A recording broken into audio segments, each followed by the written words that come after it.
You will have to bear with me in terms of organization because I have no emails. I'm doing all of it from my phone. Okay, so it's I have a very it's Chinese, so it's working. Great. My phone is Chinese. Yeah. Okay. Anyway, happy to have you all here. We're here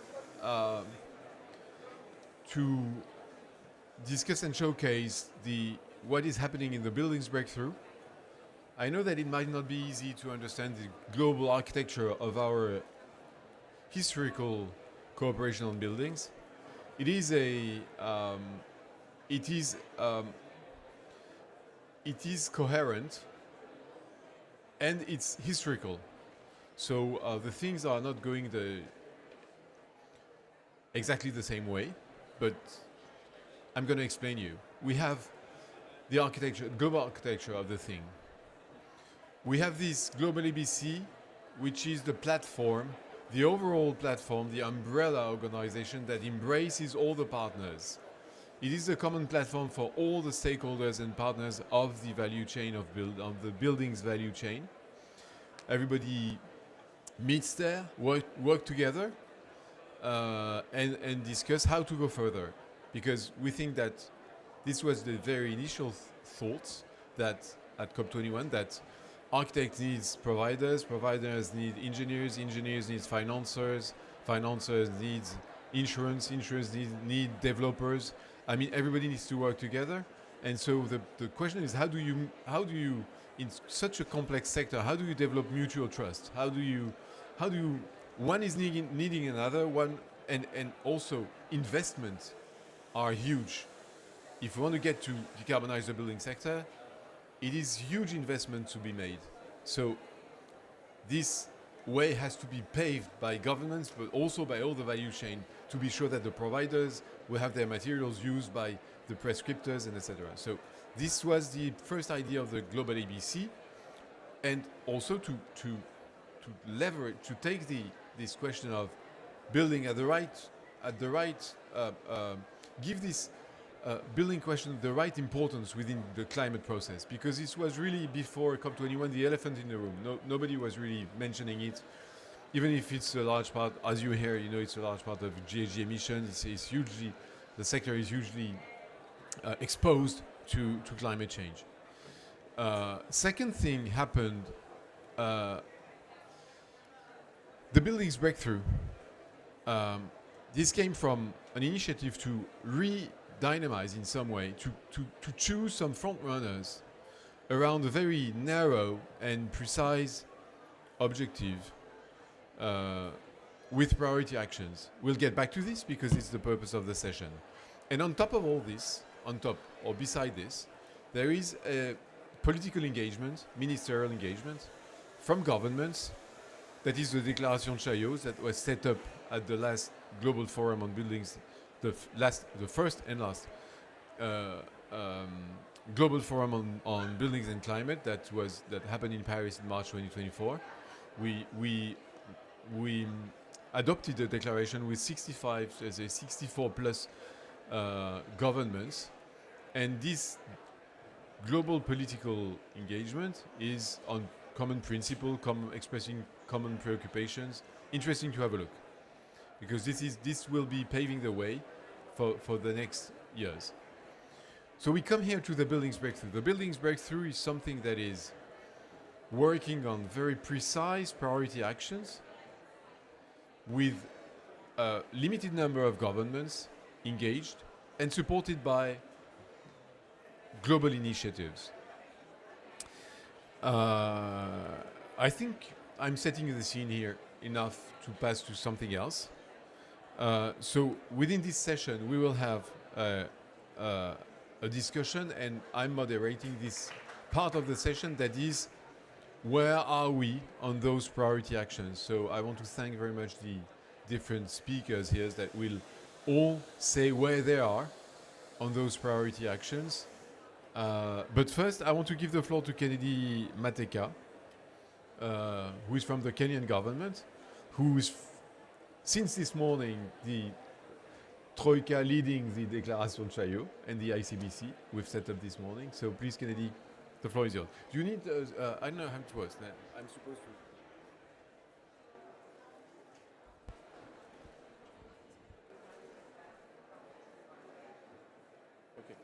Thank you, Ves, for the introductions. I believe we are all aware where the issues relating to buildings breakthrough and ICBC came from. The breakthrough is not just one. We still have other breakthroughs that were covered under the gas law initiative. And I believe since then, there is a lot that other sectors have done. And therefore, for us in the building and construction sector, we all know and we have a roadmap upon which we need to initiate and report our buildings breakthrough. And therefore, the SCBC, and I believe we are all aware what the Intergovernmental Council is all about, gives us that platform as stakeholders, as key partners in this process. And therefore, we are privileged as Kenya to be co-chairs together with France and Brazil in this endeavor to support and move this journey together with each and every one of you. We are looking at it in a tripartite way, and more importantly, in a manner that we want to carry each and every one of you on board. And that is how we'll achieve the purpose and intent of the Intergovernmental Council. To this extent, we believe we can walk this journey together, not just as the Trioca team, but even as a team of professionals, team of like-minded people that are keen on transforming the built environment. And since morning, there's a lot that has been said about the ICBC, even during the launch. And we are very particular to see how best we all participate in bettering this. And that's why this panel today is very much focused on how best we can all work together for the betterment of realization of the Intergovernmental Council for Buildings. The benefits is all open for all of us, but we can only realize this if we work together. If we really create synergies amongst ourselves, whether you are state or non-state actor, there is space, there is opportunity, and there is a commitment for all of us. And therefore, we look forward for the panel that is coming to go deeper into the details of how best the Intergovernmental Council can really work for all of us, can really support all our initiatives, can also make and realize and support even governments develop, regulatory frameworks that support investments, that also support and thrive to the best interest of the people that it governs. And therefore, we are really appreciative of the process, and we look forward for that collaboration, for that partnership, and importantly, let's walk all this journey together. Thank you. Thank you. Great to have you as co-chair, really. We now are going to get into the flesh and bones of the breakthrough, starting with Audrey. Audrey Nugent is from the World GBC. World GBC is a supportive initiative of the Global EBC since the beginning. We rely a lot on the World GBC, and Audrey is leading the standards and certification priority action. And so, where are we? You want to, you need a little thing, yes? Okay. Thank you. So my brief today has just been to talk you guys through where the progress we've made on priority action 1 of the buildings breakthrough is. So just as a quick recap, I think everyone in this room knows what the buildings breakthrough is, but basically what we're working towards is to deliver on a goal statement of near zero emission and resilient buildings being the new normal by 2030.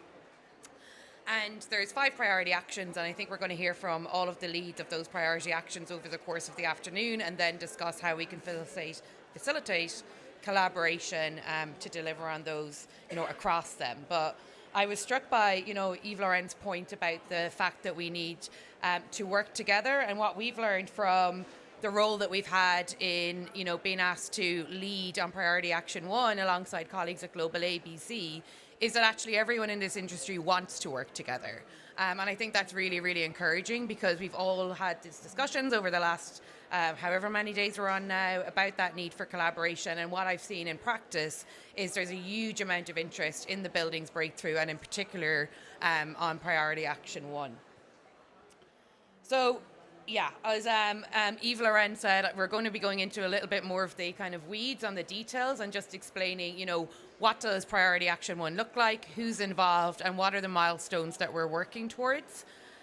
So as you can see here on this slide, World Green Building Council has been appointed the so-called lead, but I'm not sure if that's the right word, because it really is about the partnerships that we're developing to drive this agenda forward.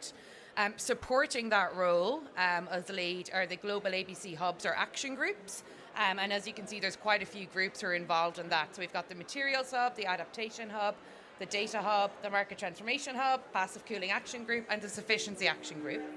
Then we have all of the member countries. I'm not going to go through every single member. You guys can all read.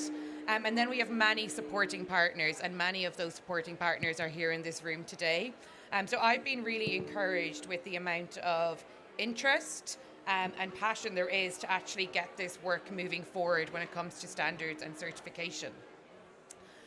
So, considering we had so many people to convene and build consensus with, we really wanted, as World GBC and in working with Global ABC, to make sure that we were taking the time to create the right governance processes to get us there. So that's what we've been spending a lot of time over the last couple of months doing, is just figuring out what does that look like, because collectively, this represents thousands and thousands of organizations when you take into account their membership and so on. So we really wanted to make sure we were getting the governance correct. Oopsie. So the first thing we did was we took this wider working group and we set up a steering committee. And with that steering committee, we tried to make sure that, there was criteria about what type of organization you were representing, the geographic spread, diversity, and all of those things. And here you can see that there's, I think it's 15 in total we have across government, the organizations who are supporting partners, and then us and Global ABC as the lead. And here you can see the names and the organizations of the people represented in that steering committee. And then that steering committee works with a wider working group and plenary group to make sure that the discussions we're having on the strategic direction are getting us to where we need to be for the standards and certification element of Priority Action 1. And you're probably wondering, well, what exactly is Priority Action 1? What are you working towards with that steering committee, with that working group? So the recommendation that was updated, I guess, in September this year on Priority Action 1 is that governments should agree on shared qualitative definitions and principles for near zero emission and resilient buildings, and agree on common guidelines for codes, standards, and public disclosure certificates, including reporting indicators for performance assessment, and that these guidelines should support comparability of performance whilst allowing for flexibility so that we're reflecting, nuance and local practices and context.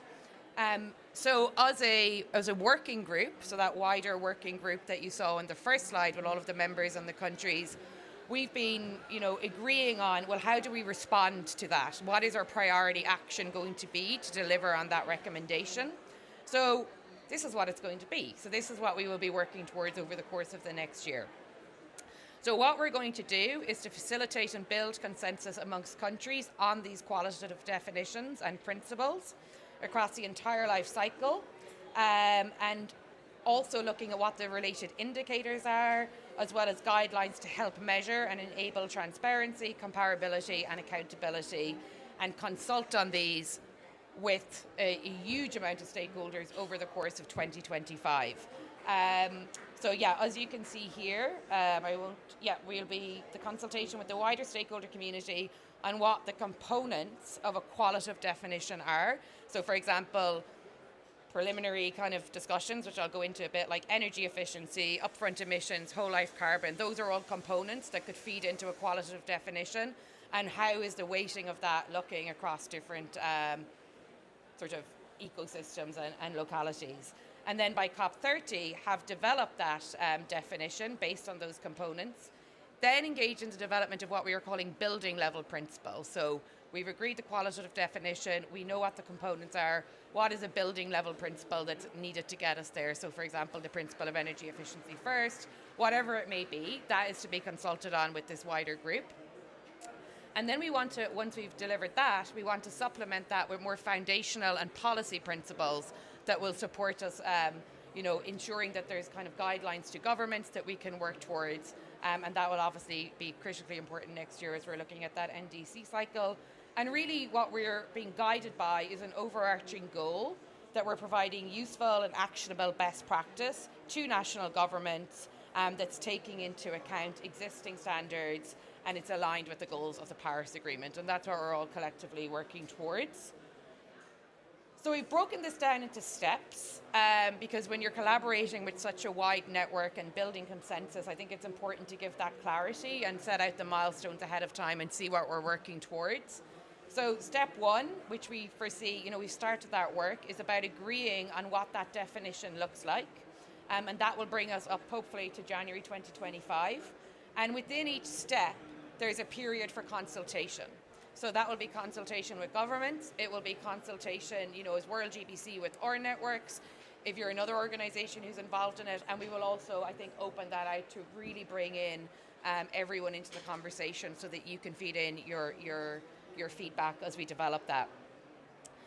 Then we go into step two, which is what are the kind of building level principles, like looking at things like energy efficiency first, embodied carbon, upfront, whatever it may be. We need to surface those in consultation with the network that we're convening. And we see that that might take us up to March 2025. And then step 2, 3, and 4 are quite linked, but I thought it was easier for process reasons to just separate them out. And what we will be doing there is setting out what are the indicators to measure progress of these principles. So, an indicator may be the number of buildings over a certain size that are built to X amount of energy efficiency standards, and then a measurement unit if applicable. So a measurement unit might be kilowatt hours or meters squared. So just very clearly stating what these things are.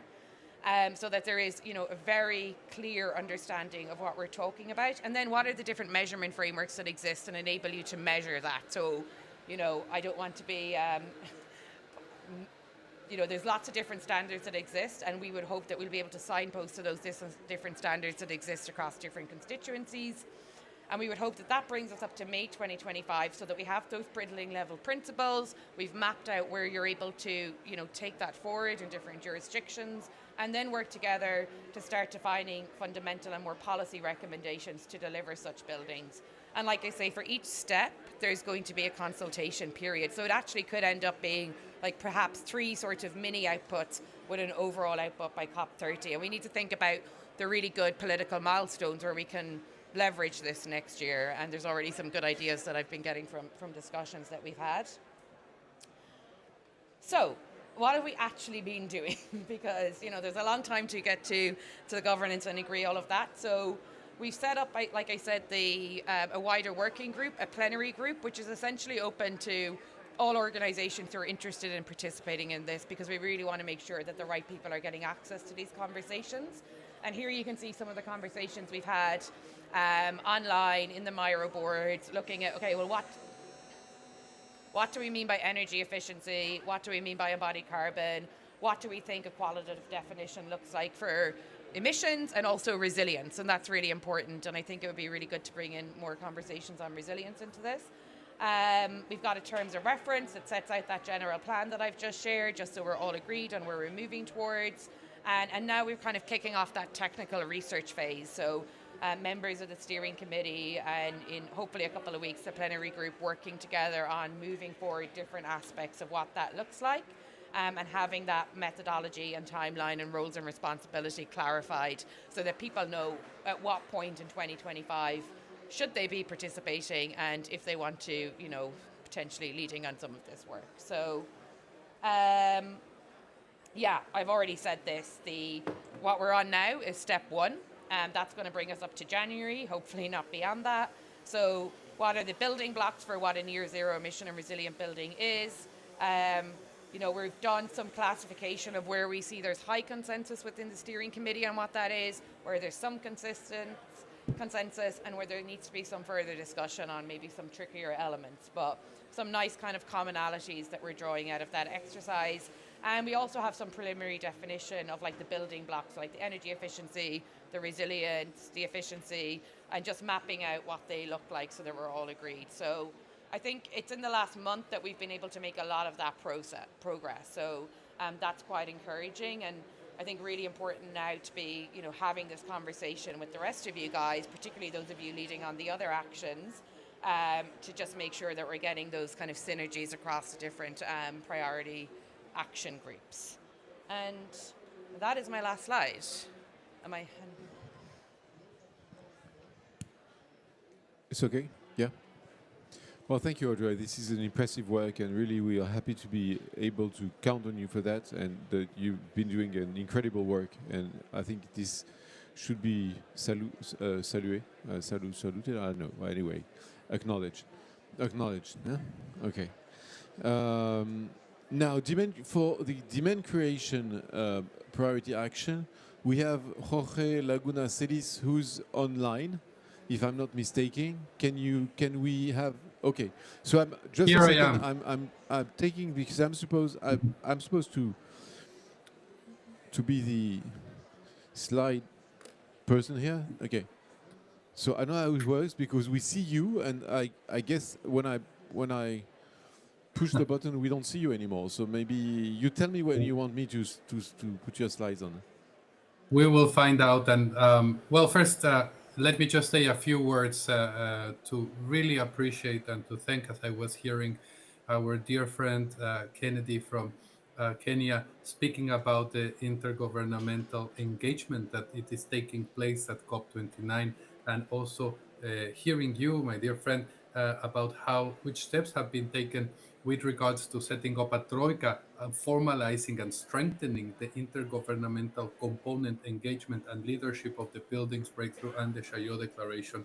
This is music to our ears. So my name is Jorge Laguna Celis. I am the head of the One Planet Network Secretariat. I am very pleased to represent the UNEP's part of the Industry and Economy Division that is leading and servicing the area 2 on demand creation. We are a solutions-oriented organization comprising over 4,000 organizational partners, 6,000 individual members, and 140 member states. So now, please remove me from the screen and let's go to the slide so I can report on the progress that we have achieved in Priority Action 2. We received a big mandate from the Buildings Breakthrough and the Chaillot Declaration. And this mandate is how can we use as a lever public procurement as a key driver of global demand in the high impact sector of construction. We know that this is a big market, and colleagues, you are all aware, you're all experts of the main figures, but I will just quote one. In many of our member states, up to 30% of GDP is being invested at the national and local level in buildings.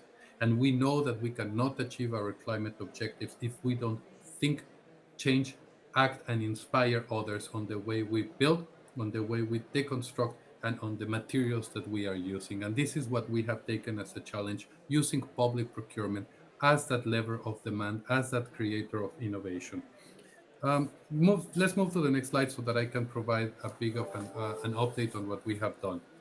So we have developed, and today I am very pleased to present the first deliverable, I would say, in the context of our work in both in the Demand Creation Action Area 2 and also in the Chaillot Declaration, which explicitly mentions sustainable public procurement. We have established and created through a process of consultations, which I will go in just in the next slide, a process and a global framework for action that contains three key components. The first one is addresses from a circular economy perspective the whole life cycle of buildings, with considering both embedded and operational emissions to minimize waste and reduce emissions through the buildings process. Second, and hearing the report that was done for Priority Action Area 1, it explicitly aligns and supports existing frameworks and initiatives, including, I already mentioned, not only the overall frameworks which we service, the Buildings Breakthrough and the Chaillot Declaration, but other more specific frameworks such as the IDDI Green Procurement Pledge that both covers cement and steel. Last but not least, it contains a number of practical actions, not only principles, but practical actions. And we will move to the next slide. So we are presenting a tripartite framework for action that supports a demand-based approach towards market transformation. Next slide, please. So we are all joined and committed in supporting the pathway to achieving these near zero emissions and resilient buildings as being the new normal by 2030. And what we want to do, and this is our core message today, it's how do we enable the governments that are signatories of the buildings breakthrough to lead by example. Commitments have been made. Our passion then needs to get them to be implemented. Next slide. So, looking back, and I hope in my screen it's a bit murky, the slides, but I hope that where you are, you can see a bit this slide that we've prepared to, in terms of accountability of the process that we have undertaken during the last year. We have worked with buildings breakthrough partner organizations, and I want to quote C40, WBCSD, World GBC, Built by Nature, BBN Fund, UNIDO, IDDI, GBPN, Global Building Data Initiative, and the Clean Heat Forum, together with the governments of Armenia, France, Kenya, Tunisia, United Arab Emirates, United Kingdom, USA, Morocco, and Germany. We established a core group that included as well, you will see if you move downwards, public sector partners, over 22 national governments, private sectors, bilateral consultations, including with 21 companies and 8 key market players. We established an international advisory group comprising governments, financial institutions, United Nations entities, and international organizations, academia and NGOs, actors, and private sector arms or coalitions such as the World Business Council. And finally, we undertook moving backwards questionnaires and desk reviews. So that process allowed us to undertake a robust process of consultation, leveraging on the expertise from stakeholders across the construction value chain, and allowed us to come up with the key deliverable that I'm launching and presenting today as an important element of our work. Next slide. I'm sorry, I'm trying to go fast so that we all can present in a simplified manner. What we've come to is in a framework for action that comprises two core components. One are 5 common principles, and I will quickly gloss through them, but the principles are supported by a specific, tailored, and impactful priority actions. These principles are complemented by actions that really create a menu for countries that can just embrace countries, actors, partners, potential pathways to implement the principles. And they do provide guidance on the operationalization of these overall framework principles that compose the framework for action. What we have understood, and if we move to the next slide and we understand these principles and the connection with the priority actions, here you're seeing the 5 common principles that we are launching today as part of the framework for action. I will cover them very briefly in the next slide, but just so that you have them all in one stop. But we will go spend 2 seconds in each one. Let's move to the next slide, please. The first principle that we have through this process of consultation come to an agreement and are happy to present today. It is recognizing the critical role of national and subnational governments in accelerating circular and sustainable procurement for achieving the vision of the buildings breakthrough. That principle, which I believe we can all adhere to, is supported by a number of priority actions. And one that we want to highlight today, it is the need to create this big push for implementing the UNIDO IDDI Green Public Procurement Pledge Level 2. If we all agree to this and we start doing it, we will see impact in the next few years by really addressing two of the most important and impactful materials that are used in buildings and procurement processes. So this is one concrete action that we are complementing, that we are supporting with our partners organization that could help make reality principle one. But there are a number of other actions which I invite you to discover in the special website that we've created for this framework. Let's move to the next step, common principle. The second common principle in which we will be working very closely with the partners, with member states in the year to come, is on working on financing, planning, and design stages on ensuring that the relevance is quite acknowledged. One example of a priority action that can be taken by parties and members of the Buildings Breakthrough is to facilitate collaboration among architects, engineers, financiers, contractors, and end users during the early project phases. We believe, as Kennedy was mentioning in his inspiring opening remarks, that by bringing together all the actors that participate and support a life cycle, I would say, mindful tender process requires multi-stakeholder collaboration and interdisciplinary dialogue. And we believe that that sort of strengthening of those coalitions, it needs to happen at the country level. And we want to support developing countries and developed countries to create these spaces. And so we have this example, and this priority action is to facilitate collaboration among the different disciplines, leading towards embedding value chain approaches and life cycle assessment into the tender process. Let's move to the next slide. The third principle, next slide, please. Thank you, merci, is to embed circularity and the goals of near zero emissions and resilient buildings throughout the entire procurement cycle across all stages of the construction value chain. All 200 organizations that have participated in the consultation process have agreed that this is a priority. And how can we translate it into reality? It's simply by adopting procurement policies that include specific requirements for circular designs. And we have within the Buildings Breakthrough community and the Chaillot Declaration community, number of really good examples of countries and cities that are doing this. How can we make this the new norm? It is our priority that we will undertake in the next year. Moving to the last two priority principles and priority actions that I'm happy to report, it is to leverage skills development and knowledge sharing to scale up action. There are important gaps in the procurement processes amongst many member states that need to be overcome to really create the capacities, the skills, the know-how. And that component, we do see that can be done by creating appropriate and tailored training programs for procurement officials, designers, engineers, and construction professionals to enhance their understanding of sustainable practices, circular economy concepts, and near zero emissions technologies. This is an area where we believe that small investments can bring greater benefits for the community that have adopted these important pledges and will help turn commitments into reality.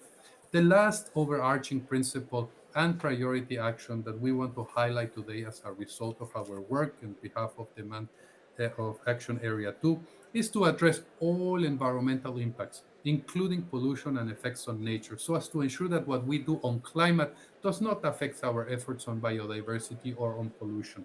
It is therefore important that we all agree on this principle, that we establish clear methodologies and benchmarks with life cycle assessment at its core to measure environmental impacts and to create cost effectiveness of sustainable public procurement strategies. And this is where we believe moving forward what it's next. One, it's to align our work. I've concluded this presentation, and my conclusion is the following. For this upcoming cycle, what we want to work is to align our work with demand action area for action area 1 on standards. And I clearly heard what our colleague was mentioning. How can we align national and international standards, including on sustainable public procurement? How can we create capacity building tailored approaches that can help us support countries that and partners and stakeholders that are in need? And how can we contribute to measuring the stories of innovations that are happening by shifting demand toward more life cycle and mindful procurement practices in the built environment? So we are very dynamized with this group of experts and organizations that we are happy to present the outcome of the work. I want to thank the colleagues that have been very active in the One Planet Network Secretariat and on the Global Alliance for Buildings and Construction Secretariat. And I want to thank particularly the governments that have supported this. Three in particular have been very, very active in providing the resources: Finland, Netherlands, and of course the government of France in making this effort a reality. So I'll stop at that with our report on our action area that we are supporting member states and stakeholders to achieve. Over. Thank you. Thank you, Jorge. It's incredibly interesting, and we know we learn a lot. I guess, I imagine if I learn a lot, I guess the people in the room must be learning a lot too. So it's so useful. Thank you very much. I take the opportunity also to thank, which I forgot to thank UNEP, and specifically Dima, Kouri, and the team of the Global ABC Secretariat, who was paying attention, preparing, doing incredible work day and night to help us preparing, coordinating, doing all those things that are so well exposed today. So thank you, Jorge. Yes, we'll join, definitely. Do I... how does it work? Yeah, okay, so... that's you so, well... so that's Professor Edel Gunther from Dresden. Yes. Who's taking care of the research side, priority action. Thank you so much and welcome to this session. So we are just about to start. We are not as advanced as B1 and B2, but I think we can have a quick start. I would like to invite you to... Okay, does it work? Where do I look? To look at this picture. Who has this seen before? This is in my city, in Dresden, and a bridge collapsed. And that tells us how important research is. And this just happened 1 month ago. So this is very recent. It's in Germany, a bridge that collapsed. It has been used 20 minutes before it collapsed, and no one was killed. So it's really a miracle. But it also tells us the story, how important it is that we really have research on engineering topics, but also on management topics, on governance topics, and that it's really interdisciplinary. And that's also why I decided to start with this photo, to focus on the interdisciplinarity of research, and that is the area B4. Why did we apply for coordinating B4? Because the German government, and actually it was already mentioned twice on the previous slides, the German Federal Ministry for Housing, Urban Development and Building dedicated almost 70 million euros, so 68.6, to a research center, large-scale research center on construction, plus the Saxon government, that's a free state of Germany, dedicated another 450 million. That's quite an amount with which we can work. And we have different areas. You find the 10 areas here on the slide, and they connect nicely also to what has been said before. For example, resilience, and you also find the website here. Resilience was mentioned, flexibility was mentioned, neutrality, circularity, measurement was mentioned. These are all the areas. But also humanities, we have sociologists, for example, psychologists involved here. So, and I would like to give you a few examples in which direction the research community within Global ABC can connect. One example is related to product innovations. And what you see here is a product where energy storage and construction is combined. So we store the energy in walls. And that is where we think that Global ABC can really contribute, that we bring together engineers, scientists from different disciplines, and then they develop really disruptive innovations. And this is not just an idea, it has been already designed. These are real pictures you see here. And what you can then see here with this, what we call Enerton, you can reduce the CO2 emissions from 200 to 10. So that's really a big leap we can make here. And this is already published. Another example connects to what you said regarding measurement, and that's where we really need to connect to B1, the standards, where we develop methods how to measure what we are doing, for example, with a circularity indicator. And the third one connects to what also my previous colleagues said, B1 and B2, it's the networking. And what we do here, and I would like to invite you all to join this movement, is we organize an architecture competition. We already have funding for this, for a truly circular house. First, we called it actually house from waste, but then we learned from a psychological perspective, no one wants to live in a house from waste. And so, but I like the term waste. We tried circular house. We tried free pollution, whatever, pollution-free house, but then you get the attention with waste. And therefore now we decided to go with house of no waste. And there will be actually a pitch also tomorrow in the same room where we want to bring together scientists but also practitioners. We are United Nations University who coordinates this endeavor from all over the place to bring their ideas and then also to build those houses. We already talked to colleagues in different countries like Brazil, like Uganda, like Thailand, Germany, of course, but it should not focus on one country. And what is also in the Chaillot Declaration is that context matters.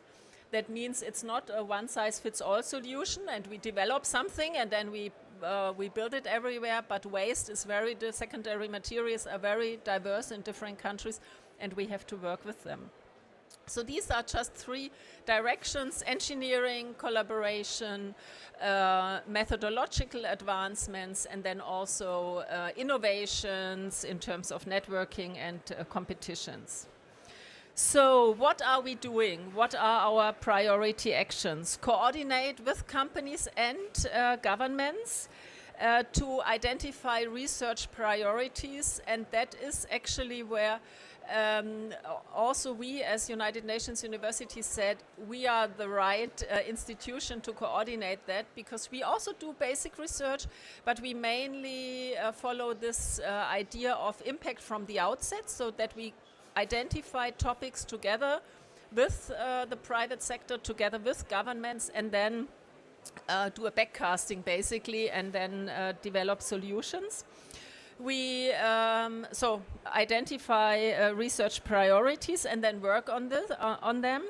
And the other priority action is this network building that we think is very important, and then also be a hub, a place to go for experienced senior researcher, but also for younger researchers, and that is where we have also the funding for, that we can also finance sabbaticals, for example. People can come, can relax and be inspired, and then develop new ideas. And what I already mentioned, it's not restricted to a specific country or continent. It's really all over the place. And therefore, what we want to achieve by COP30 is that we have this research network there, and we can already then have this decision. We already have members, as you can see, a coordinating initiative. This is United Nations University with this Living Out of Building.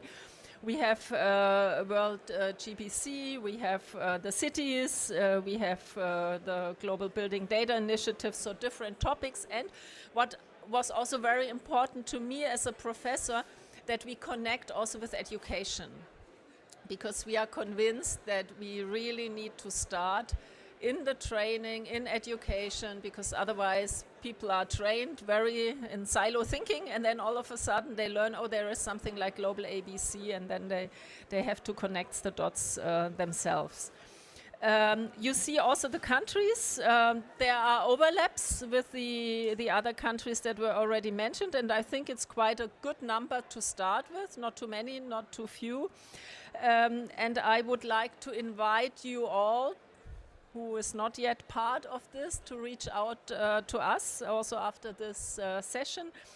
And and then there goes for the COP32, of course, as well, that we then already have a map of all the tools and recommendations.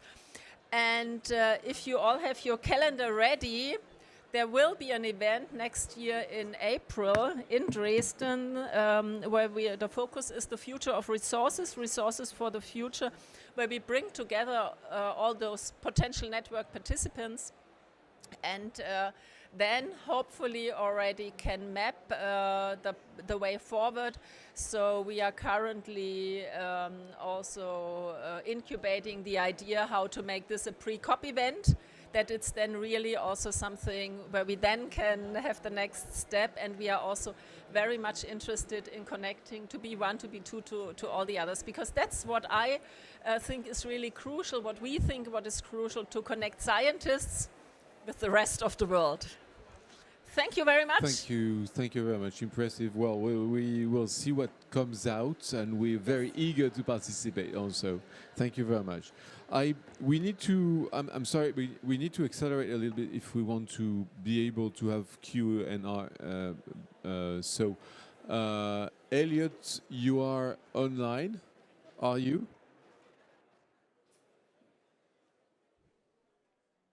Elliot. Hello. Oh, Can you hear okay. me? Yes, we can hear you. So you'll be passing your slides yourself, or Yes, indeed. Okay, great. So you have the floor. Please go on deployment. Perfect. Thank you very much. I'll be as concise as possible. Good afternoon to you all in Baku.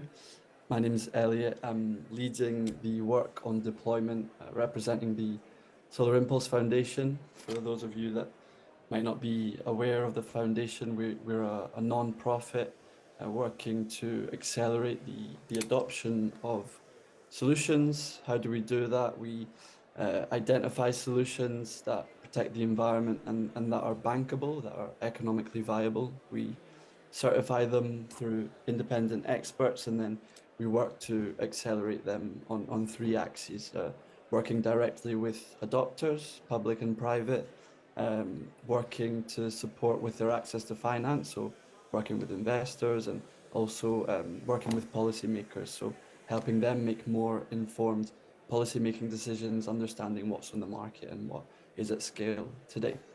Now I'm going to just run through the progress that's been made since we took the lead in July, explain a bit more about the deliverable that was launched last week at the Buildings Pavilion with many of you present, and also looking ahead, of course, to COP30.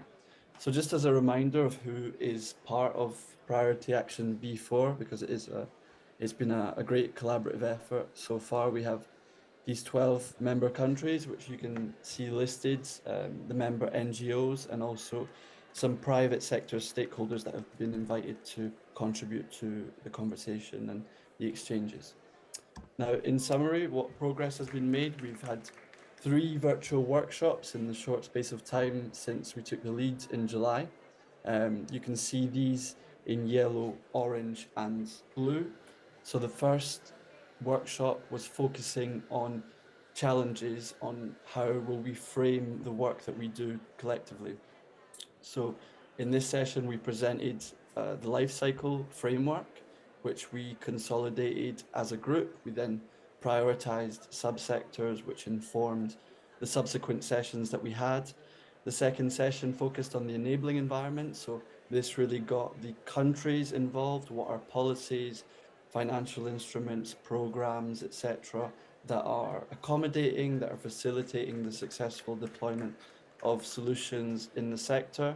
And in session 3, we had one eye towards our deliverable for COP, which was having members present their case studies to the group, which were then presented in this blueprint, essentially peer-to-peer learning in these sessions, having the case studies validated so that we could move forward with this document that we published.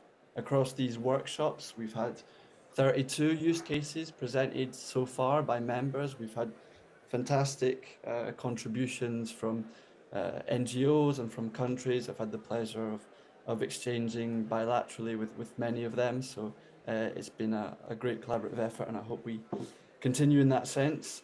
In terms of the deliverable, which I mentioned, the blueprint for a solutions deployment platform, this really highlights the ambition of the group. It presents specific case studies, but I'll explain a bit more about that in a couple of slides' time. To give you just a sample of the work that we've done within our workshops. So in the first session, as I mentioned, we presented the life cycle of buildings. We felt that this was the most effective and also an exhaustive way for us to work on solutions and their deployment. This was developed by the technical team at the Solar Impulse Foundation. It was then presented to the group, and then we improved the life cycle together. We consolidated it, we validated it. Now, this is something that will evolve. I am certain that every one of you in the room have opinions as to how this should be structured, how this could be amended, and so this is something that will be adapted and evolve going forward, but this gave us a framework for us to structure the discussion as we are working on today. Session 2, as I already mentioned, we focused on the enabling environment, so this really got the countries involved as to how they're showing leadership in accommodating the deployment of sustainable solutions for the sector.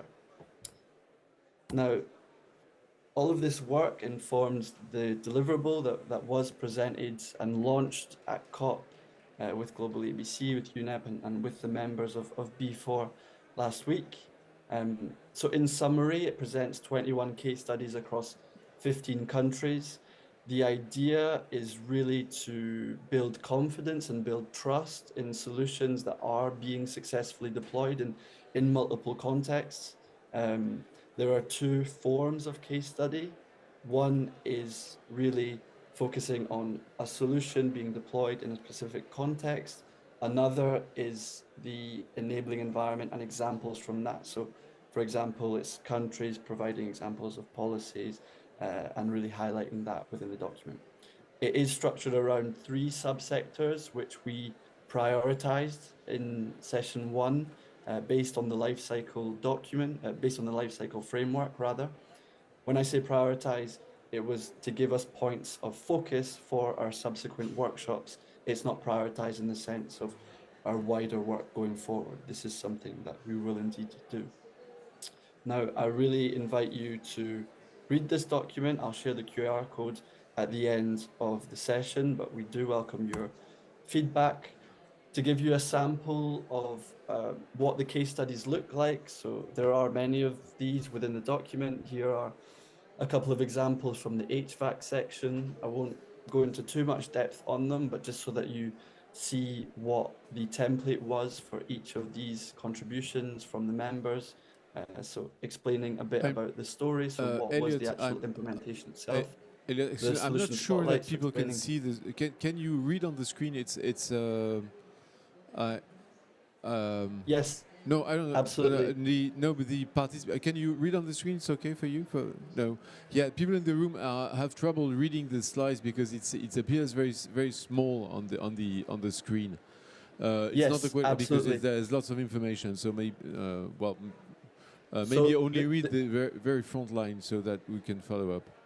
Absolutely. Yeah, I'm sorry So for that. these are screenshots from the blueprint, which you'll be able to read yourselves. On the left, you have reducing heat stress with reflective roofing, so a use case from Cool Roof in Senegal, in Dakar. On the right, you have the National Programme for Efficient Cooling from the UAE. And the way that these use cases are structured, you have first section, the story, explaining about the implementation itself. Then there's a solution spotlight, so explaining the technical or the aspects of the solution itself, which are permitting these decarbonization efforts. There's a section on efficiency gains, so explaining, quantifying how it is reducing emissions, what are the economic and social benefits to adopting these solutions. And then the 2 final sections are how is it financed? This is something that we often get asked with the adopters that we work with. Of course, there's a big finance focus at COP as well. So each of these use cases go into this depth, and also what made it possible. So what are the enabling factors? And for each use case, it follows this format. And this is something that you'll be able to read yourselves. There's also a link to learn more about each and every use case that we presented in this blueprint. Once again, I'll just explain what this entails. So within the blueprint, there is a section for each chapter on enabling the deployment of sustainable solutions. Here you have 3 examples. The Rwanda Institute for Conservation Agriculture program. So really this emphasizes using local materials, fostering a circular economy within this environment. There's the GCCA concrete roadmap, and there's also a climate-friendly construction incentive, which builds demand for low-carbon materials, which was presented by Germany, and there's a few fantastic contributions from the German delegation within the document itself. So this is really just to give you a sample of what this work entails. If we're looking towards the next steps, towards COP30, there are three main pillars thus far in terms of the work that we'll take forward.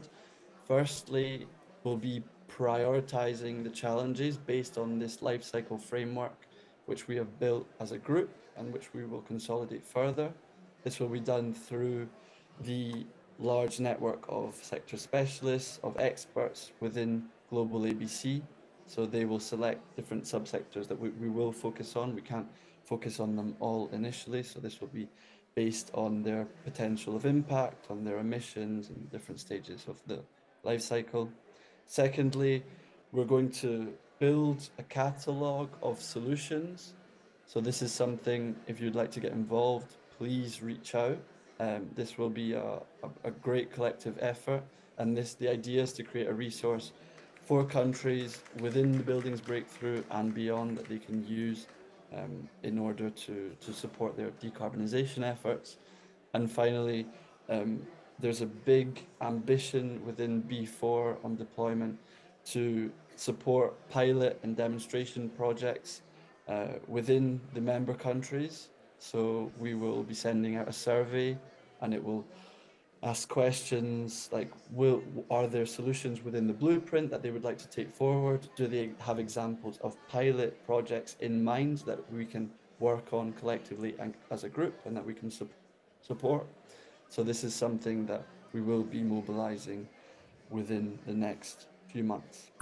Thank you very much. We see the QR code, so I think everybody will be able to scan it, or to, I guess it's on the website also of Global ABC, just for you to know. Thank you very much, Elliot. Thank you very much. So it's really a very rich contribution. We are just 10 minutes late, so it's not that much, but it is. Pass the floor to Judy. Please, Judy, can you come to? No, I mean, I think nobody's running this pavilion at the moment, so they're all gone to do something else. So we probably have a little more time. I don't know. Yeah. No. Well, after you, no, I know you have your session, but after that, there's another one or not? Yes, another one. Okay, so we need to stick to the timing. Okay. Roland, my co-chair, is very... So, Judy, your floor is yours. All right, and Dima promised me I was not going to get cut off this time. I'll go fast. We always end up at the end, and so there's never time for Priority Action 5, which is capacity and skills. I'm Judy Zakreski from the International Code Council, and we are leading Priority Action 5. So there's been a lot of talk from the finance sector, especially over the last 2 days, about building codes and standards, which is great. We need to hear that. However, I'm not hearing financial focus on capacity building. Why is this a problem? Because building codes are complex, standards are complex, energy codes are even more complex. And especially if you want to achieve what those codes and standards are set out to achieve, using advanced materials, using new technologies, we need to ensure conformity, we need to ensure proper design, and we need to ensure proper installation. And all of that requires building capacity. So ICC is the lead organization. We have a number of country participants, as well as a number of organizations and initiatives that are part of this priority action. And I'm not going to read through them all because you can see them on the screen. So the priority action in 2024, over the course of this year, we had three main goals. The first one was to look at what capacity needs to be built. And so we wanted to do a landscape mapping for achieving nearly zero and energy efficient buildings and NZERBs. And one of the first things we did was to sort of identify, you can talk about capacity and skills in so many different ways, and it ends up becoming a huge scope. And so we wanted to control the scope a little bit and really focus on the capacities and skills that are needed for achieving NZERBs. And so we looked at the different actors, right, and the different enabling conditions. And so we're assuming that a country that is now looking to build capacity already has the political will. They already have decided that they want to achieve NZERBs. And we're assuming that they have policies and regulations. These things need to happen most likely at the national level, sometimes at the subnational level. And so we've sort of excluded that from the work that we're doing in terms of capacity building. We're focused on this implementation and compliance area, and that is normally the responsibility, regardless of how the building code or standard is adopted or deployed. Usually the implementation and enforcement happens on a subnational level. And then there are also a lot of external actors involved in the buildings and construction value chain. And those actors, like materials manufacturers, like NGOs, they can help to bring along the capacity and skills and help to encourage the implementation. But really we're focused on the organizations and personnel who have responsible for implementation and compliance to achieve the buildings that we want.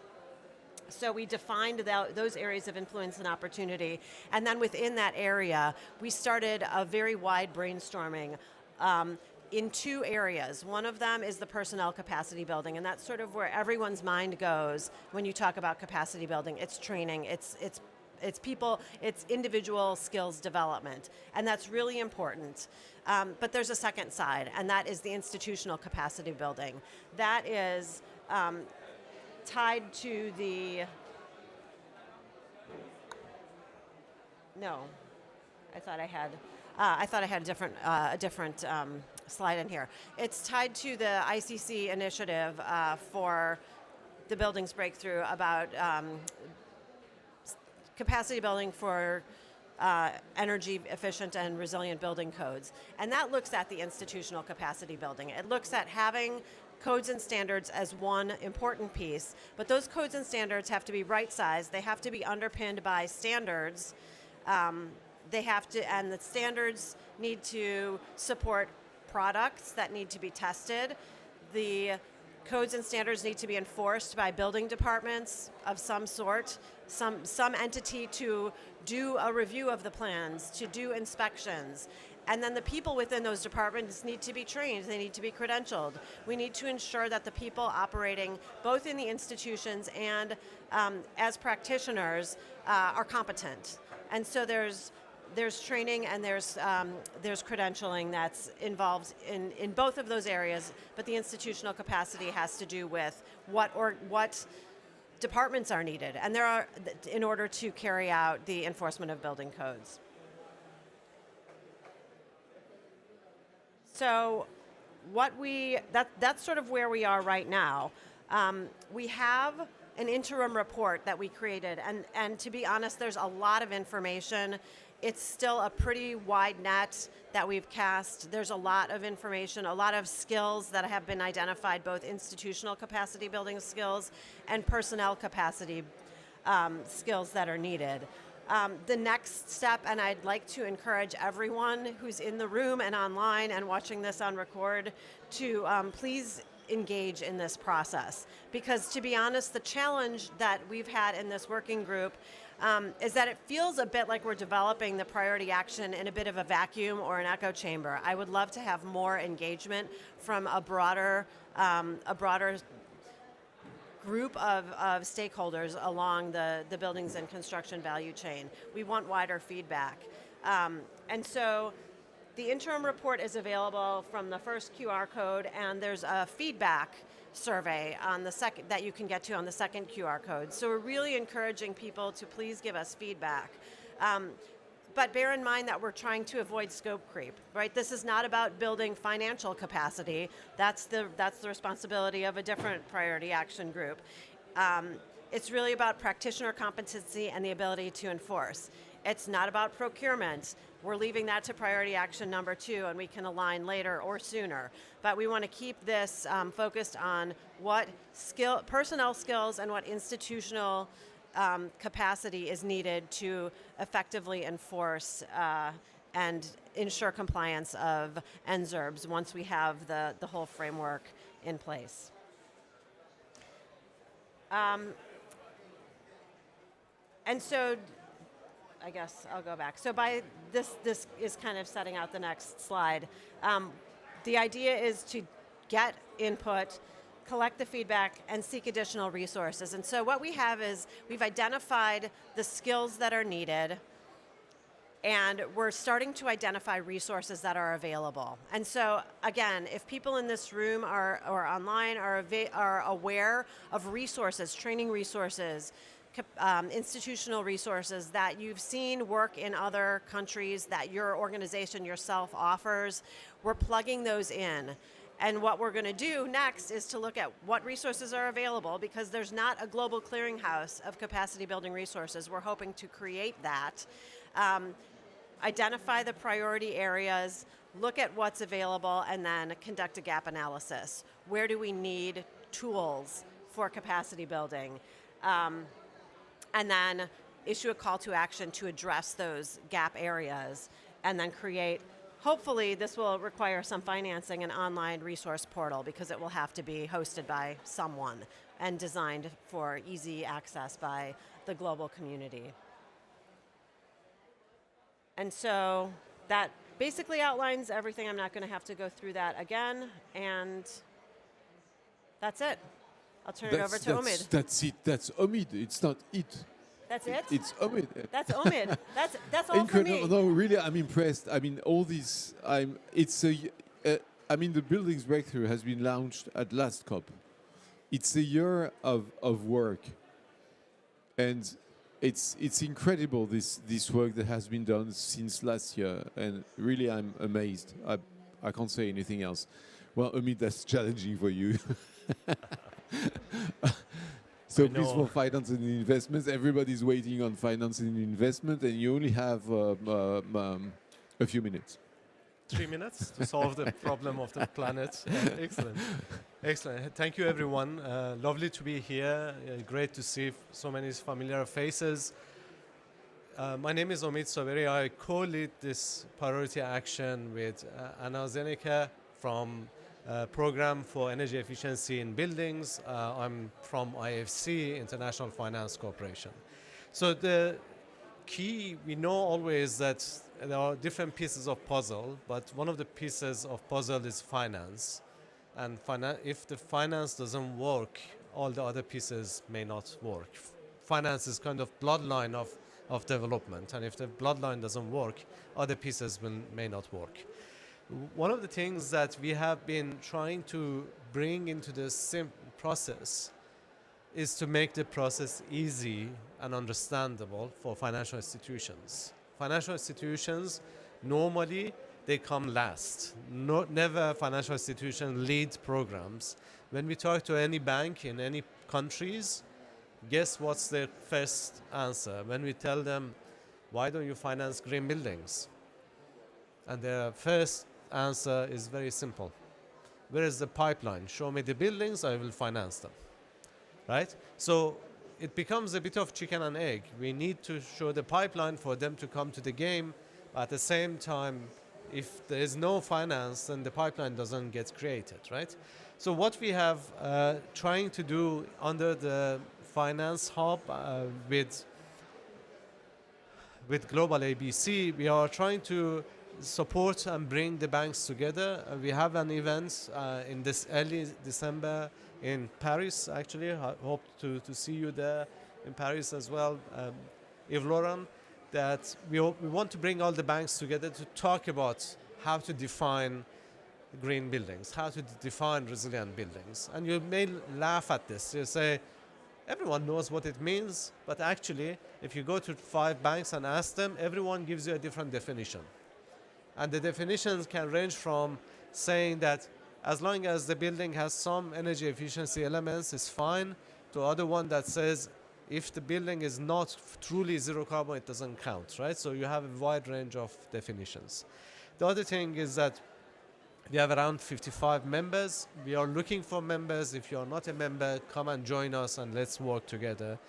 We are doing a lot of webinars and capacity building with each other to learn and to share the stories with each other. You know the members, the current members, I'm not going to go through the members here. You can read the members. What I want to bring your attention to, and you know, being in this organization for over 10 years, one paragraph that I fell in love with is the one in the gray up there. Is really distills the essence of what needs to be done in every single country for decarbonization from finance point of view. So I really encourage you to read this and look at this very, very clearly. It talks about financial and technical assistance. You cannot bring finance without technical assistance. So technical capacity building is important. For near zero emissions and resilient buildings, it's really important to bring blended finance. A lot of donors are out there, they want to give the money, but they don't know how to give the money. The best way is to bring and blend that finance with the normal finance to reduce the rate of financing. So let's say if you're going to buy a building and someone tells you, you buy this house and you get a better mortgage, lower interest rate mortgage, you probably will get that house rather than the other house. So we need to go to lower the interest rate. And we have seen this happening. I was in Vietnam last week, 2-3 banks already giving lower interest rate finance. And that's really encourages builders to do this. Project pipeline, data gaps, a lot of banks, they don't really know that this is gonna happen. So data gaps and information is important.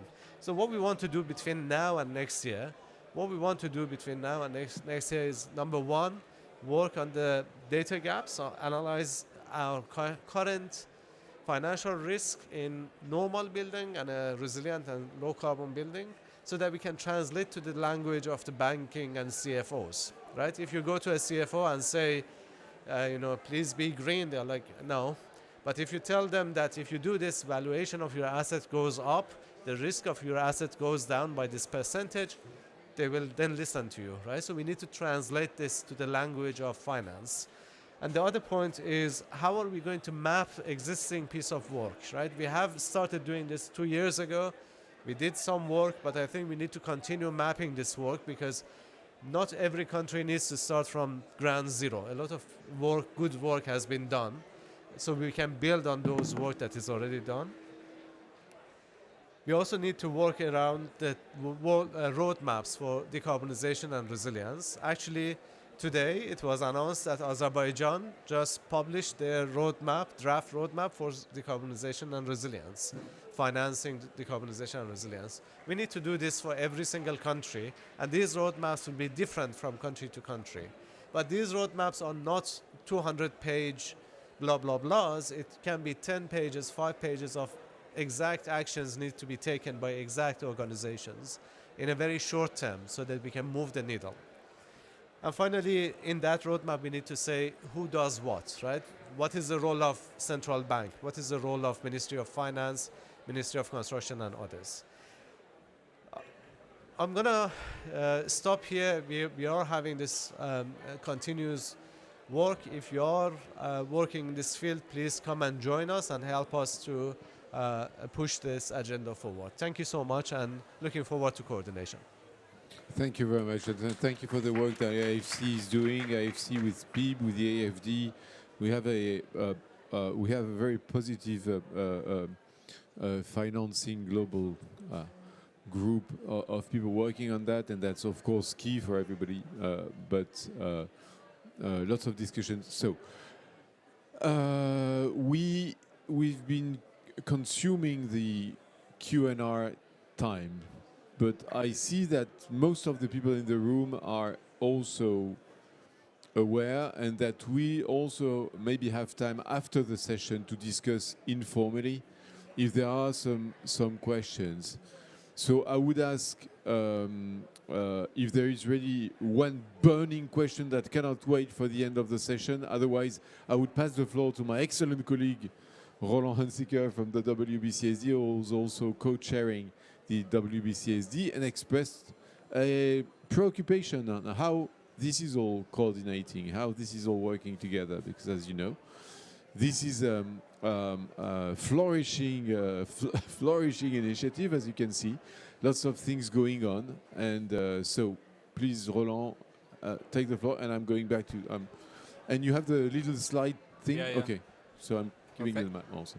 Thank you very much, Yves Laurent, and thank you for all these excellent presentations. That was really very informative, very exciting, and inspiring. What's happening. I will now test all of you if you have listened to each other as well. That's going to be interesting, because we'd like to talk a little bit about this coordination. Some of you have mentioned, oh, we need something also from the others, and we'd like to dive a little deeper into that. And why don't we do that also in an open way? So please do then come in if you have questions, so that we do it as part of that.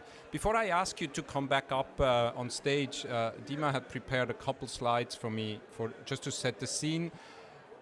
Some of you may have been aware, some of our very initial system mapping, supported by the Loudest Foundation, had really shown this complex ecosystem of actors across a project life cycle, across different sectors, government, finance, etc. So that is ultimately what we're trying to bring together and coordinate in this work. And then I think this is quite interesting, because it's not just about the buildings breakthrough, which we have now focused on. There are other breakthroughs, as you may be aware, the cement breakthrough, steel and power in particular, but also hydrogen, road transport and food and ag. And especially steel, cement and power are intrinsically linked to our buildings discussion. 50% of power consumption is in buildings. So we can only fix the power issue if we also fix it in buildings. So I would like us to not only look at coordination among ourselves, but also with those other sectors. And then, so this is not something to impose on anyone, but we've just been thinking, how do we want to coordinate a little bit? And Judy, you mentioned it yourself. You don't want to be in your own echo chamber. That's how you used the term. So without making anything too heavy, so that's just some ideas that Dima kindly put on a slide, you know, should there be a very light touch mechanism for us to be in touch and see how we can reinforce each other. And on the right, you simply see the yearly cycle. I think every year in September, there's the Breakthrough Agenda report that puts a light on us from the outside. What is actually happening, take stock, reinforce or change course, and then we work to come up with, hopefully, something by the next cycle. Now, I think that's quite sporty, to be honest. I don't think we're changing things within 6 months. But still, it's a good cycle to keep each other accountable. So, yeah, this we've heard. So I just would like to maybe ask you if you want to, those who are here, if you want to join me again up front. Audrey, Judy, Omid, and Edeltraud. And Jorge and Elliot, are you still on the line as well? Yes, Jorge here.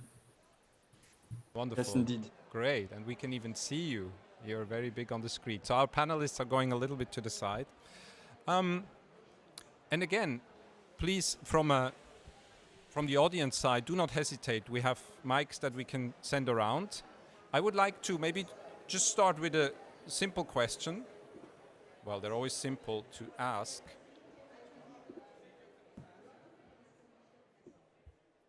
From the respective points of view of your priority actions, what are maybe the 2 critical activities that other areas can help you or you can help them? We don't need to be mathematic, 2 times 6 is 12, but you may have also 3 areas. So I don't know, yeah, let's go spontaneously rather than from 1 to 5. I have heard, yeah, exactly. I have here the mic. I've heard a few of you say, yeah, this is really important for us to align, for example, with priority action 1 around the definitions, especially also Jorge mentioned that with the priority action 2. So why don't we just kick it off with you, Judy, and then Edeltraud. Thank you very much. Thank you. I actually have notes on this because I'm going to talk about it a little bit afterwards. So it's good. It'll save us time. I think for sure we need to be talking with the finance team, but maybe with a different aim, and I'll get to that later. But certainly, I think there's in Priority Action 2, there was discussion of skills development for procurement officials. We want to make sure that there's no overlap and harmonization with Priority Action 5. And then I also think I really want to take a look at that Priority Action 4 blueprint to make sure that we're not pursuing things that work at cross purposes. Thank you. Edeltraud, yeah, please go Yeah, ahead. so what I already mentioned is the standards, where I really think we have to connect all the scientists and involve them. And as scientists are very often measured by age indices and number of citations, sometimes it's not so attractive for them. So it's also motivate them to participate. And of course, capacity development. So what we also call research focused capacity development, that research immediately is included. And I would like to disagree with you. We love that. Go ahead. that you said finance comes in the end, but that's exactly, I think, the mistake.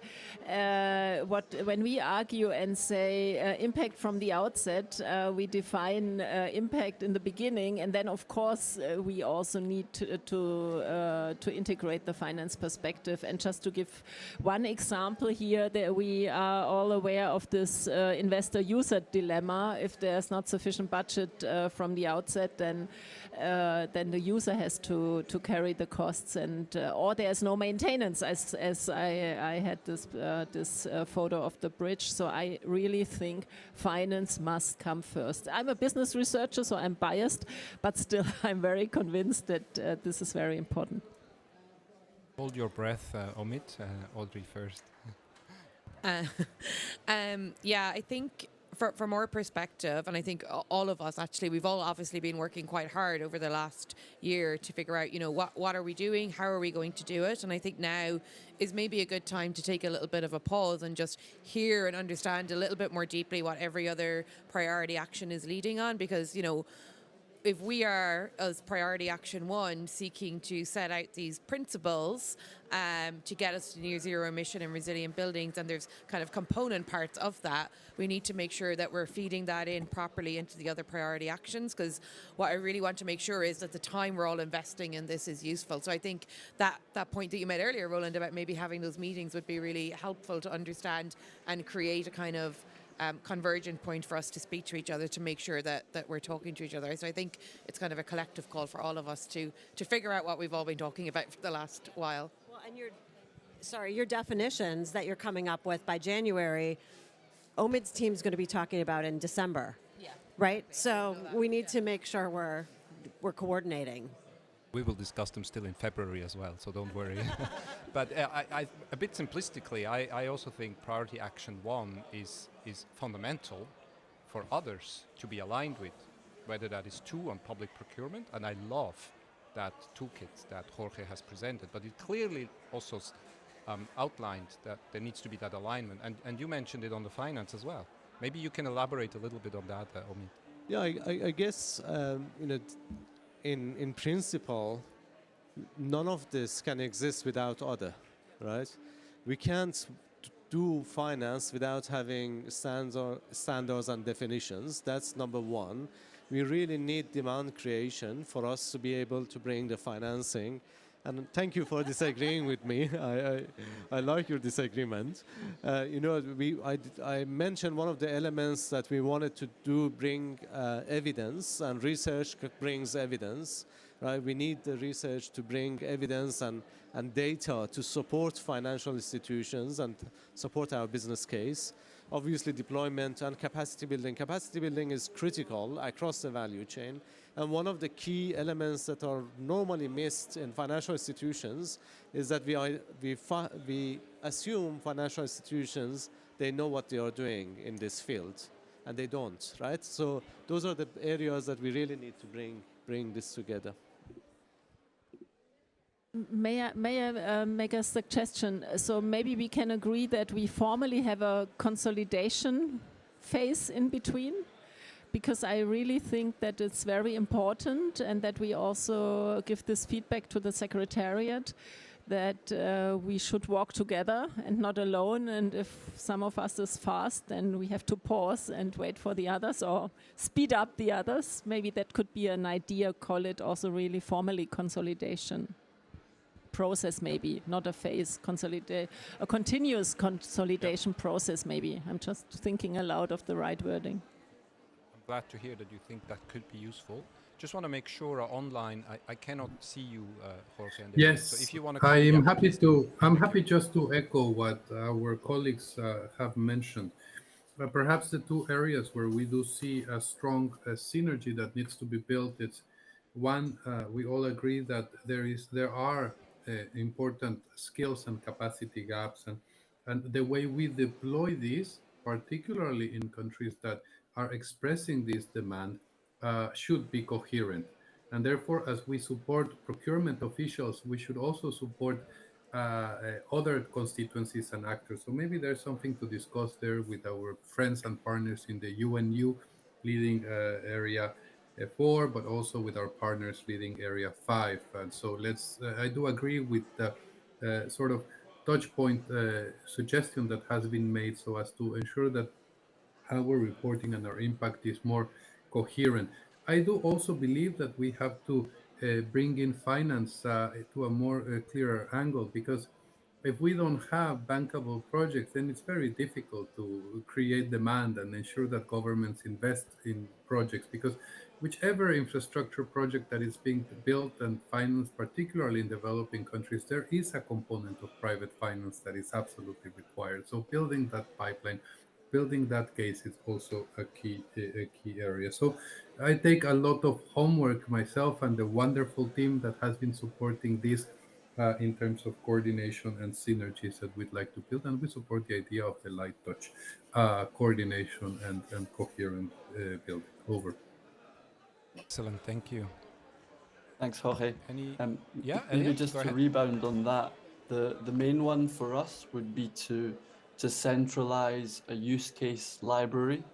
I guess a consistent theme in the workshops that we've had is inviting countries, inviting NGOs, externals to present their use cases. We've touched upon subjects such as capacity building, finance a lot.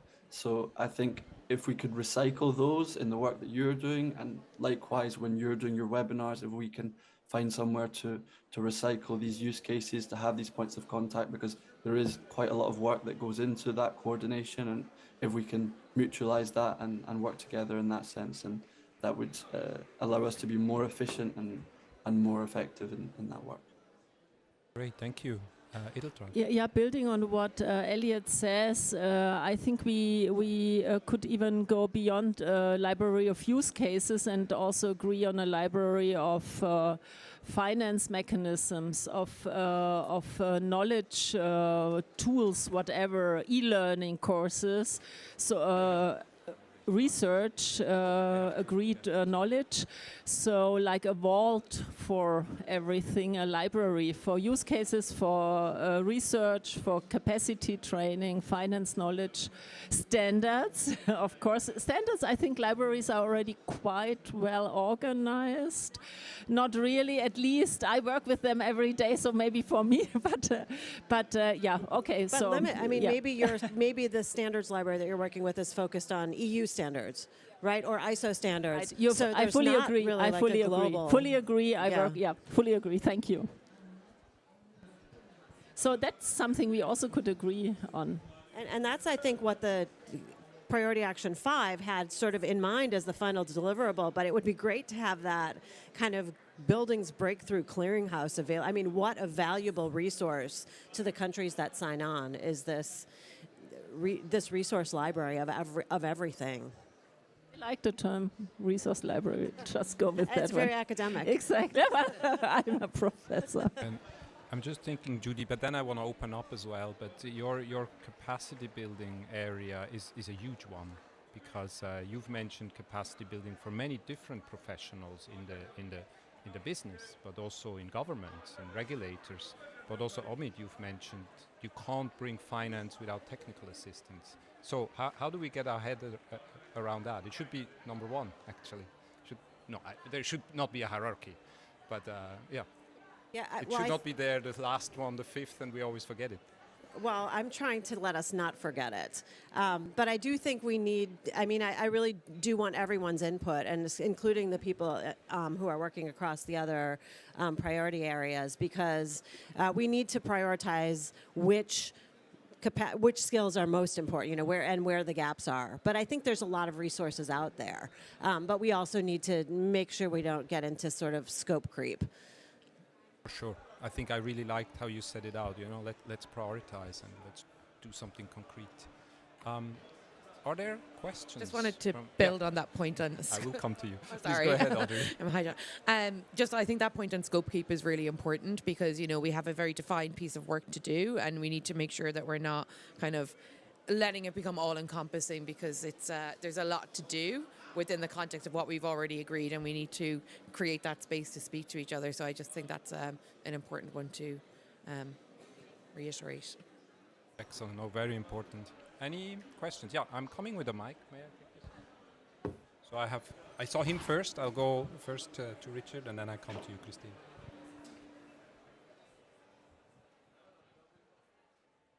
Thank you. Hi, everyone. I'm Richard Lowes. I co-chair the Clean Heat Forum, which is a global ABC hub, also a supporting initiative for the demand creation theme under the breakthrough.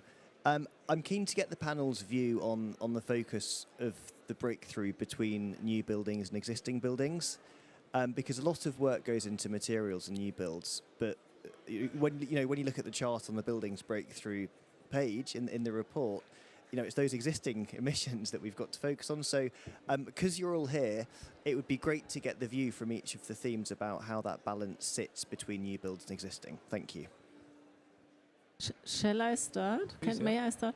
So actually, this was exactly the reason why I showed the collapsed bridge, because this is exactly also our message, even our mantra, that in education very often we focus on new materials, new buildings, but we really need to rehabilitate buildings, to refurbish buildings. And also, you say a lot goes into material development, but we also need material development for reinforcing buildings. So not only for new buildings, and then also the user perspective is also very, very important. Maintenance, there are very often no budget in maintenance. Maintenance is not cool in politics very often. If a bridge collapses, you want to rebuild it, but if it's just there, it's not visible. What we have seen, at least in our experience, is that interest in existing building is increasing in investors, which is great. What we have seen is the entry point, right? So the entry point to existing buildings, you cannot really solve the problem by going to a multi-apartment, multi-housing unit and trying to convince every owner of 1,000 house to make improvements. But if you can enter through the funds and investors in those assets, what we have seen is that there are investors that they manage hundreds of assets, thousands of assets, and that's then when you go to them with the point of decarbonization, retrofit becomes priority, right? Then that's not a question, it's a priority. I think the definitions, going back to definitions, is that sometimes our definitions for existing and new building is almost the same, but it really need to be different, because and incrementality in existing buildings is super important, because you cannot get everyone out of the building for 2 years and do retrofits. You have to be incremental, and how to do it It's a slightly different art and science there. But I think from finance point of view, it's super important. We have a lot of interest from the banks in Latin America and Europe, in Asia. They want to do this. They all say, how can we do it, and help us? From the capacity building perspective, I mean, certainly we can have capacity, professional competency trainings on retrofits, right? And I can't remember exactly what's in that list, but I have a feeling it is. And so if there are people, organizations that already have training available for that, let's put it out there, right? Let's use those resources. If not, please put that in the survey, and then we'll have that as a gap that needs to be filled. From the institutional side, I mean, I think that's why we want to be focused on the institutional capacity building as well as the personnel capacity, because having the institutions in place, particularly if there's an ongoing inspection of existing buildings, or the permitting process for improvements to buildings requires a certain level of improvement to achieve a higher level of energy efficiency. If you don't have the institutions in place to make sure that those policies or regulations are enforced, then you don't get the cleaner, more resilient buildings. So that's why the institutional capacity is so important, and that we can't just declare victory if we have a building code or if we have an energy code. There has to be the pull through to make sure that those buildings are actually being built as prescribed. Yeah, I think that's something that's really important in the work that we're leading on with B1 as well, because the buildings breakthrough is global. So whether, and that means that there's new build challenges in the global south, where we're going to see a lot of new buildings being constructed. But obviously in Europe and North America, it's more of a renovation challenge. So as we go through and start developing what those definitions, those principles, those policy principles are, that will be a really important component of the work. And maybe just use the time here for a plea for more representatives from outside of Europe, perhaps, in that work would be nice. Very good that you said that. Thank you. Yeah. Audrey, that really hurts. Yeah, I'm Christine from the DGNB from Germany, and I'm in Audrey's group, so I will see if I can find a new home. No, I don't have so much a question, but maybe more a suggestion. I would like to support what I think Iltraut said. It's like, there's so much work now already being done, and I think that needs to be put on a timeline to understand better who needs to go first, and the others can build on that. So that would be one of, as well, an ask to have, being in one of the groups, to make sure the time is well invested. And the other thing I'm struggling a little bit with is the amount of options we always accumulate, because I think to generate dynamic and speed, and that's a feedback we get a lot from the market, from government, is kind of, they're like, hey, just tell me what to do, A, B, C, D. So I know it's a brave thing to do if you need to focus and to reduce and to be very concrete. But I think with all the knowledge we have in all these groups, I really would like to maybe give that impulse that we should try to do that, to rather be simple, to be very pragmatic, because people don't have the time to read it all, to understand it, and then to make the call for their context. And maybe the last thing, because I was just at a session for the standardization, I don't know if the ISO organization is part of that, but they generated a great resource where they matched already existing ISO standards to the SDGs. They did that together with the UN, so maybe that could be a good partner for all the work we've been doing to collaborate with them and to come up with something similar, to make sure we're talking about the same things, the same definitions. There was a lady from Sri Lanka, and she just said, could Europe please stop to be so dynamic? And I was thinking, I'm like, what? No, we're just now getting going. So maybe we want to be global, but maybe we have to differentiate somehow in the results in the regions. And I think we have to be sure that that's okay. And I think we from Europe have more maybe the responsibility to share key learnings, mistakes we've made, to make sure that other regions don't follow us in the same direction, talking about new build versus existing buildings, or the struggles we have. So just a few inputs from, as an Audrey follower from Europe. Thank you very much, Christine. And that message of simplify the message and the language, I've also witnessed that even here, that sometimes somebody comes new to this group and we all say, we do this and this and this and this. Oh, okay, where do I go? Where do I start? So we've had that reaction as well. Do you mind, Andrew? I start with our colleague here and then I come to you afterward. If you could briefly introduce yourself as well. Thank you. Thank you. I'm Joel Arumonyang from Principal Secretary, State Department of Public Works from Kenya. I have a question on codes. You've said clearly codes are complex and its implementation happens at subnational level and also compliance. Kenya has 47 counties and we already have gaps in the implementation of the codes. And my question is, how can we fill this gap? And you've also indicated challenges on institutional and also personal capacity building skills. So this is an area that we are confronting as a country, and we need to bring it to share insights on how we can work together on this going forward. Thank you.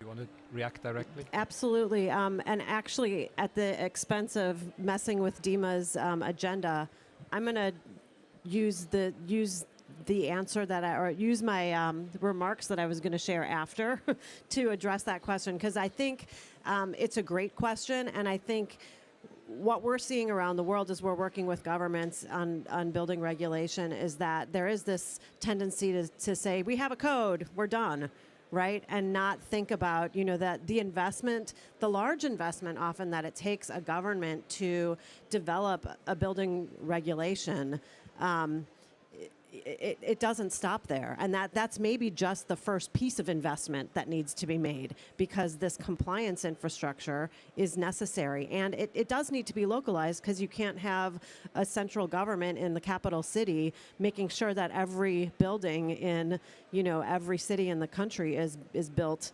in a method of compliance. So it does have to be localized, and that does take quite a bit of investment. And so I think it's something that, as a country looking at adopting a building code, needs to think about beyond just adopting the code into how is the code going to be enforced. And that actually goes to the financing piece, because what I'm thinking about is I get a lot of questions like that from countries around the world. How do we do this? How do we build the capacity? And I think development banks, at least, and the people that I work with at the World Bank, they know, like, you need to have, it's like a policy investment, right? Or you need to have the policies in place and the capacity in place. And so there's a willingness to invest, but it's really hard for a government that's maybe not a finance ministry, right? Like a construction ministry. How do they approach, there's financing out there. There's adaptation finance. You're working with the banks on how to understand how to give the finance, but how do governments, the end users, approach banks for financing, right? So I think it's both ways, and I think that's the piece that priority action number 5 really needs as we're looking at particularly the institutional capacity building, but it can also apply to the personnel capacity. If a government says, okay, I need a code, but I also need help to, set up a regulatory system, how can I get financing for that?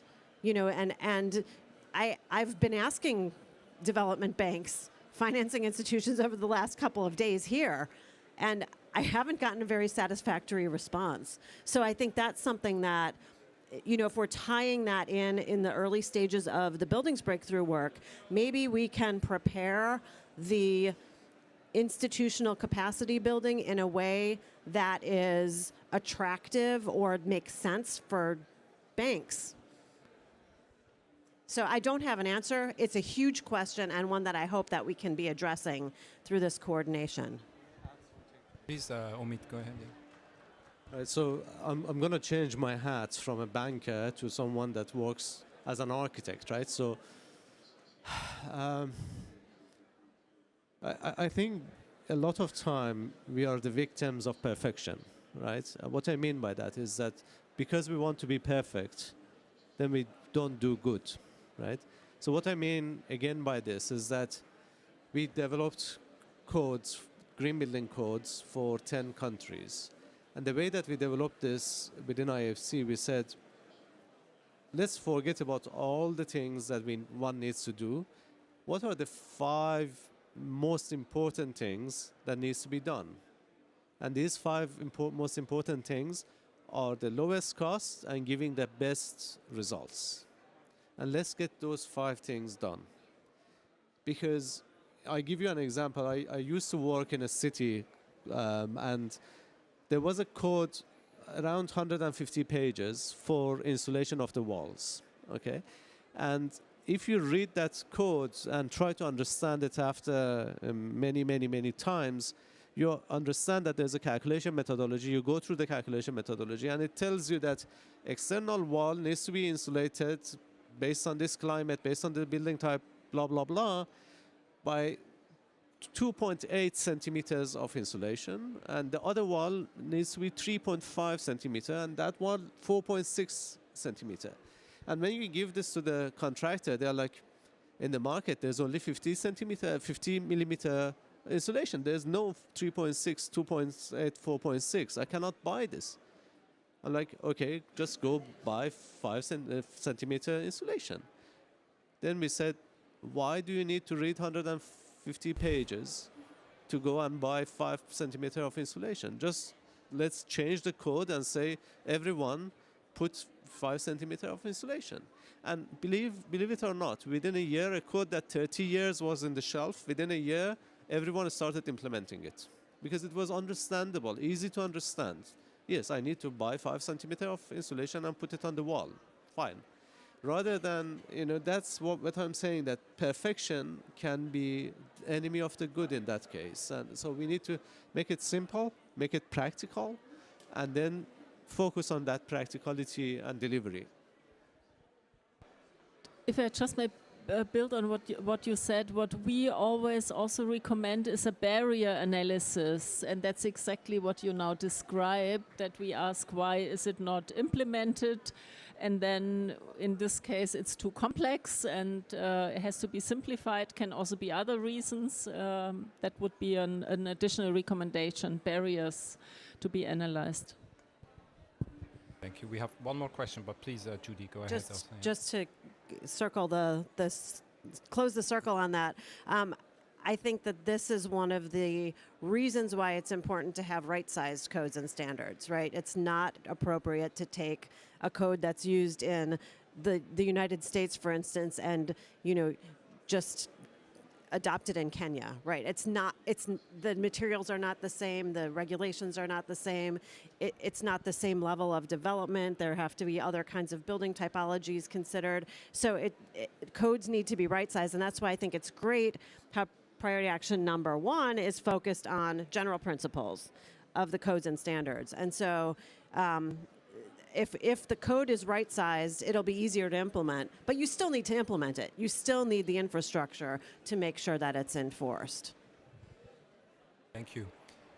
I will want to release you on time, so we come to the last question, and then also maybe if you want to add any closing remarks you wanted to add. And I'm assuming you made your point already that, yeah, okay, great, thank you.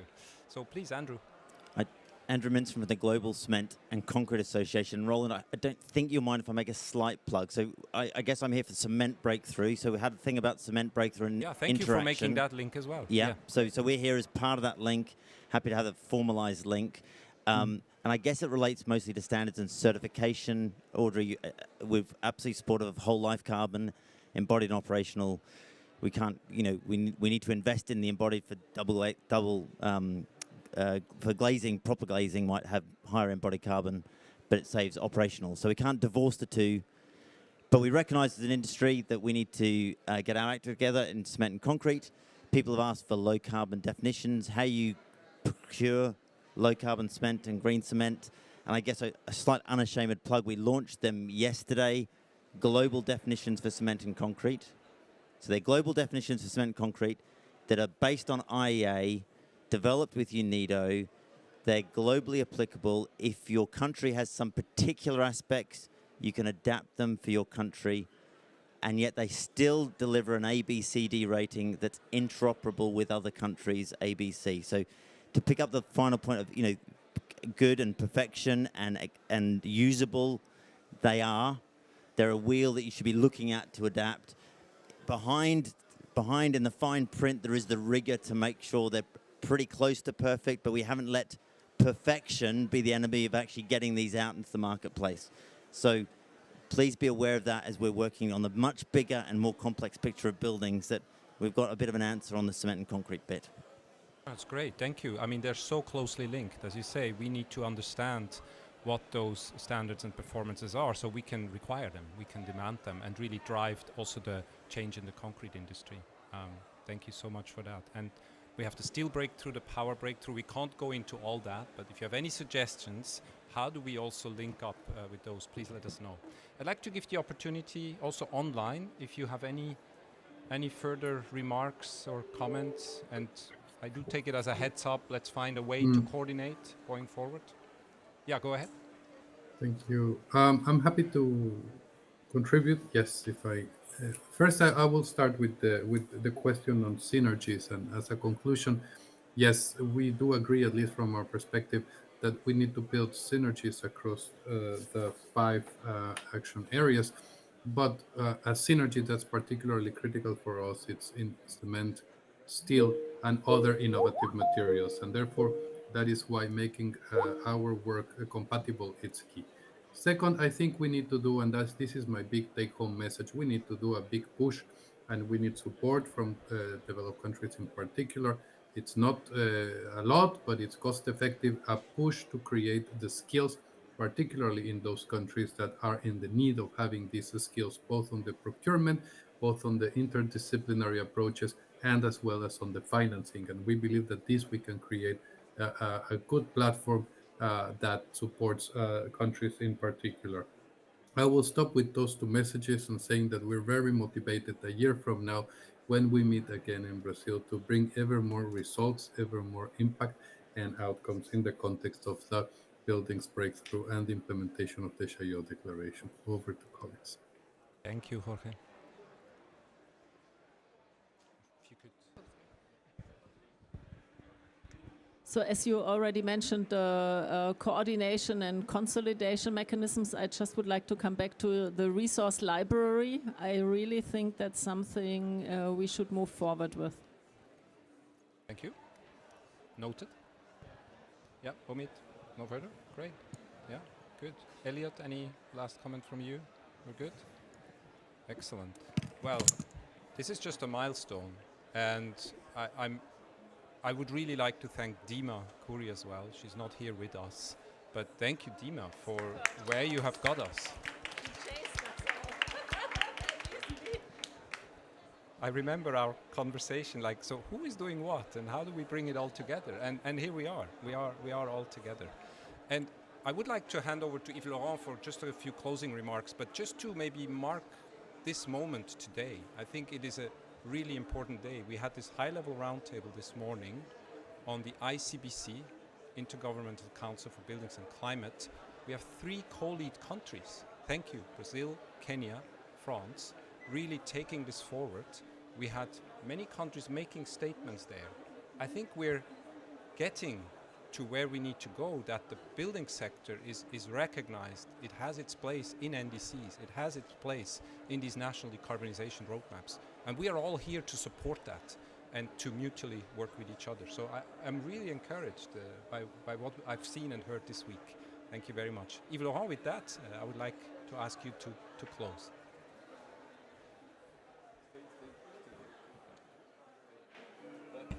No, I'm going to be very brief. We have, it's incredible what we've been doing this year. I mean, if we think where we were a year ago, collectively wondering if there was going to be 5 or 10 ministers for the launch of the buildings breakthrough, I think we achieved something collectively. That lots of people are in the room, participated. Lots of people are not in the room and participated.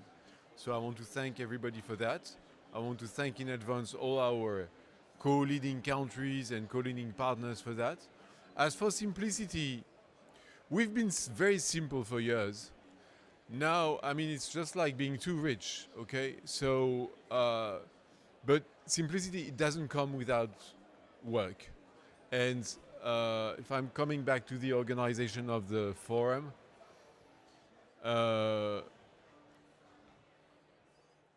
we wanted engagement from the stakeholders. It was not easy because the stakeholders were not organized to. For example, I asked development banks, and Omid remembers, I said, okay, it's a very simple engagement from development banks. Just say that you are not going to finance now buildings that are not green buildings. It's a very simple, I mean, development banks, okay? It should be very simple. This is simplicity. But then you get into what Omid describes, okay? What is a green building? What is adapted? What is resilient? And those banks, they say, okay, we can do this, but we have a portfolio and setting up a financing for a building in 7 years, okay? So you were asking me to review all the files that have been working on for 7 years, okay? So you see, simplicity is not something that you can bring up front. You gain simplicity, and one thing that we can provide, one thing we are really looking at is no overlapping. Not having several people doing the same thing in different rooms, and this would be an achievement. This would be a very simple achievement, that the finance group of the Buildings Breakthrough is the finance group under Global ABC, fueling initiatives in the same way, fueling the finance questions under the ICBC. This is what we are trying to do. So we don't have many things everywhere happening. So again, this session has been incredible.